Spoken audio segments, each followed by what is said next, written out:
आप कहाँ के रहिए? आप लोग कहाँ के? कॉलोनी में रहिए आपकी? तो फिर आप थाने आइए ना। फिर आप ये तो गवर्नमेंट की पॉलिसी कोई होगी ना उसके अंदर, तो गवर्नमेंट से करना ना। मतलब मैं समझ रहा हूँ पता नहीं कि घोड़ रोड पे कब्जा हो गया, हम क्या हो गया यार। इसके खिलाफ है, कॉलेज के खिलाफ है।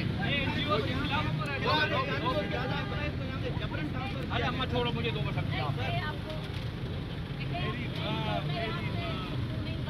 चले। अभी तो आप लोग निकले, चले बस अभी आप चले आप लोग निकले बस। अभी ये समझ में आ गई बात मेरी, समझ में आ गई बात। आप समझ में आ गई बस, आप समझ में आ गई। पहले तो मैं गोड में कब्जा कर लिया।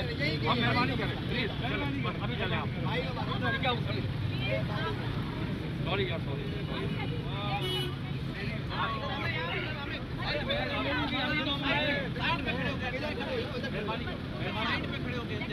मेहरबानी बच्चे भी आपके लिए सर एक पॉलिसी का इशू है, इसीलिए सर हम साइड पे हो गए। भाई मेरे पॉलिसी का इशू है, हमारे पास आओ ना, हम आपका मैसेज आगे तक लेंगे। चलो सही है, सही कह रहे हैं।